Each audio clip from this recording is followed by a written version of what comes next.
السلام علیکم، میرا نام ہے اسجد عباس. آپ دیکھ رہے ہیں اسجد ایکس اشد یوٹیوب چینل.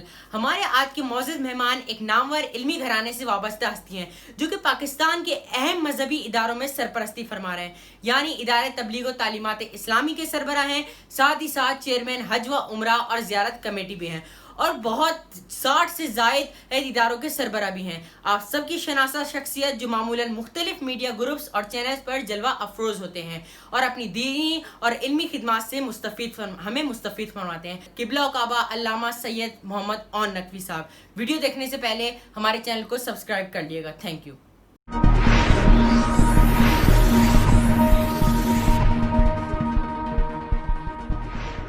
علیکم السلام ورحمۃ اللہ وبرکاتہ.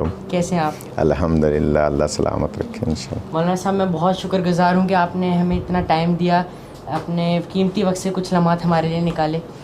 اور کچھ سوالات ہیں جو ہم آپ سے پوچھنا ضرور چاہیں گے.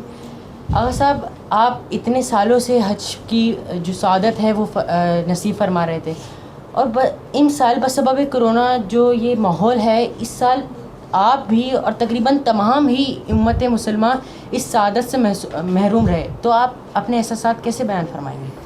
بسم اللہ الرحمن الرحیم. سب سے پہلے تو میں آپ کا شکریہ ادا کروں گا کہ آپ نے اس کا احساس کیا اور اس انتہائی کرب کے مرحلے پہ کہ جب کہ پوری دنیا سے کوئی بھی مسلمان حج کی سعادت کے لیے اس سال نہیں جا سکا، صرف سعودی عرب کے رہنے والوں میں سے 1000 کی تعداد میں، ٹوٹل 1000 کی تعداد میں حاجیوں نے گویا یہ سعادت حاصل کی، اور وہ بھی بہت ہی سخت کڑی شرائط کے تحت، کیونکہ بہت سارے معاملات حج کے عنوان پہ ایسے ہیں کہ جو فقہ جعفریہ میں اور دیگر مسلمانوں میں تھوڑے سے مختلف ہیں. یعنی ہمارے ہاں مناسک حج جو ہیں وہ تھوڑے سے سخت ہیں. مثال کے طور پہ کنکریوں کا جو نصاب ہے وہ ہمیں پہاڑ سے چننی ہے. حدود حرم کے کسی بھی پہاڑ سے چنی جا سکتی ہیں، لیکن مستحب ہے کہ مزدلفہ کی پہاڑیوں سے چنی جائیں، جہاں پر شب دہم میں جو ہے وہ قیام کیا جاتا ہے.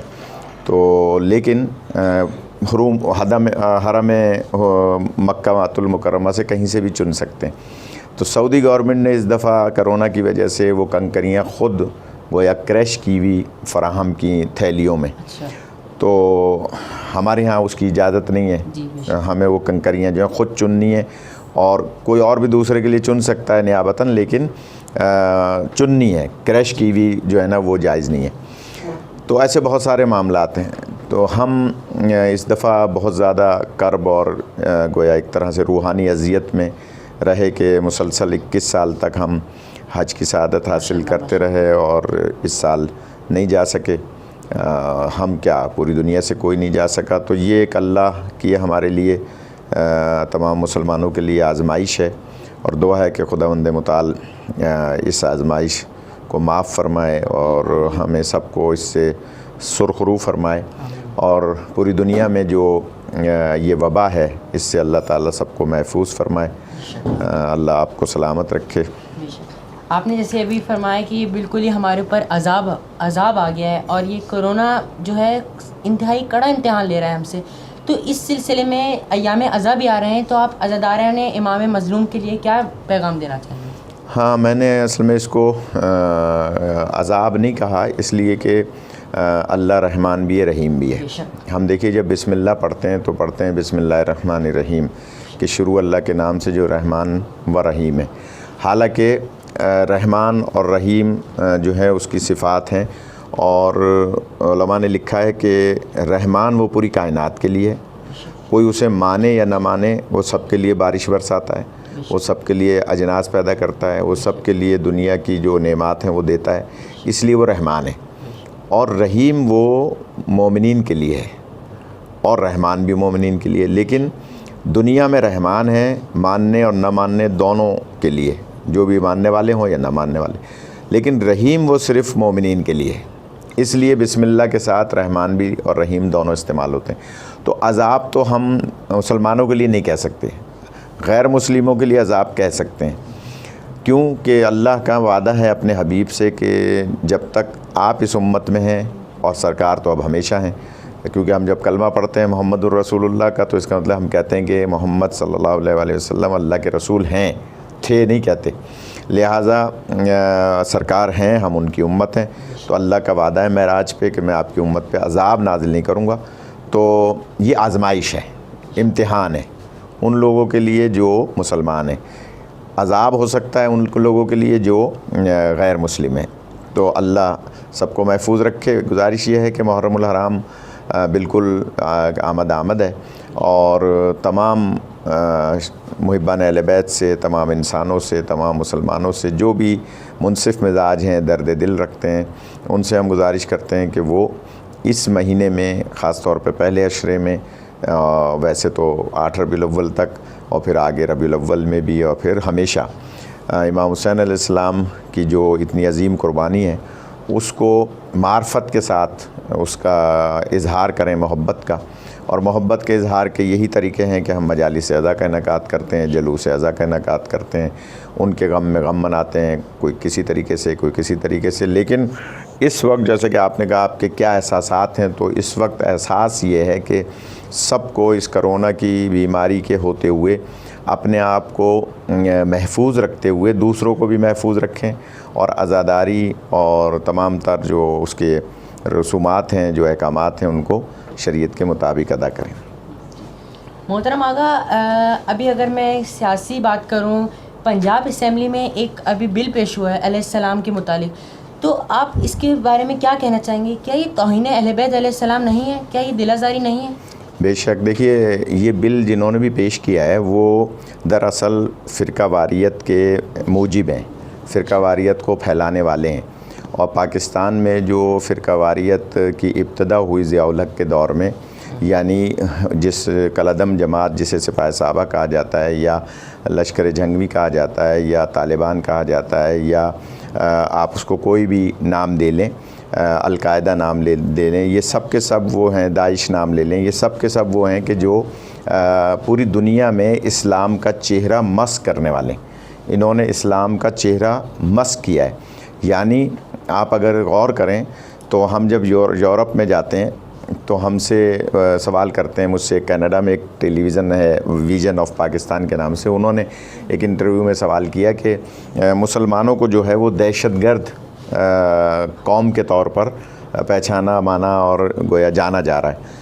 تو میں نے ان سے کہا دیکھیے جی، کسی ایک گروپ یا چند لوگوں یا مٹھی بھر لوگوں کی نظریات کو آپ اسلام کے نظریات نہیں کہہ سکتے۔ اسی طرح سے اگر آپ کو اسلام کا امن دیکھنا ہے تو مولا علی کی جنگوں کا مطالعہ کریں۔ بے شک، بے شک۔ اب بتائیے، جس علی کی جنگوں میں امن ملے اس کے خود امن میں کتنا امن ہوگا۔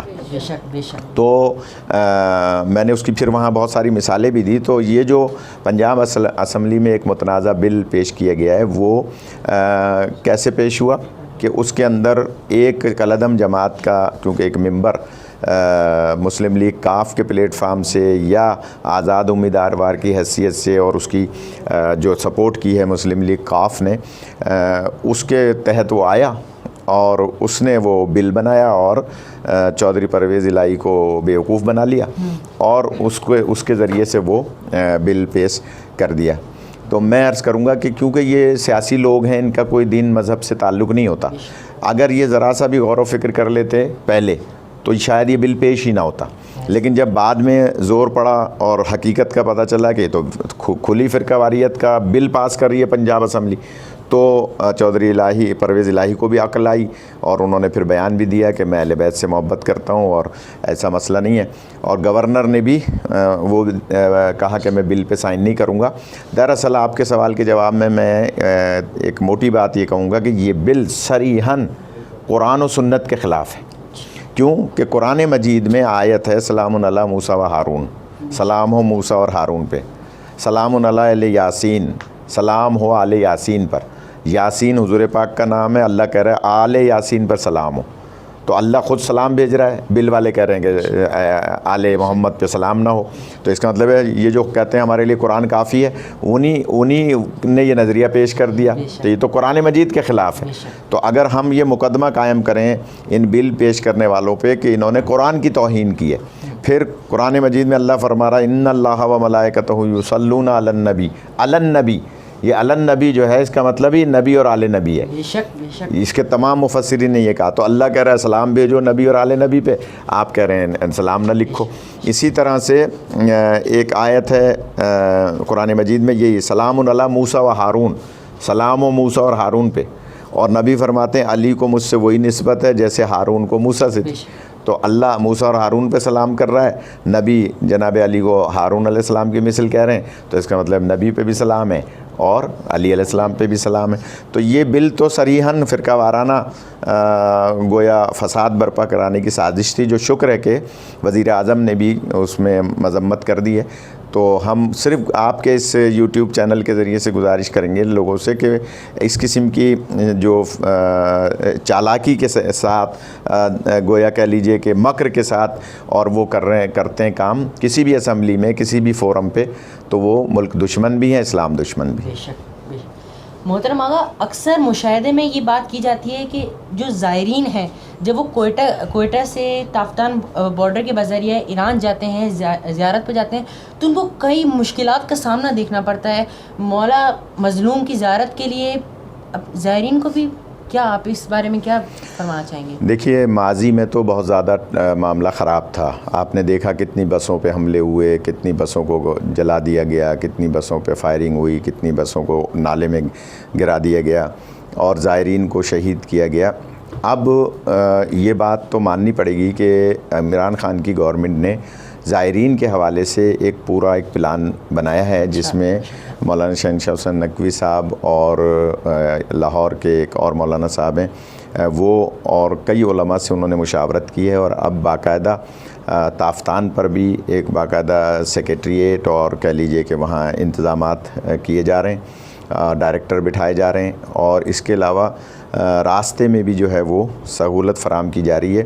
میں آپ کے چینل سے ایک آفر کروں گا گورنمنٹ کو کہ کراچی میں بہت سارے ایسے گروپس ہیں جو زائرین کی خدمت کے لیے آسان جو ہے نا وہ کہہ لیجیے طریقوں سے بائی ایئر ان کو جو ہے نا سہولت فراہم کرنا چاہتے ہیں، جس میں الحرمین بہت آگے وہ گروپ.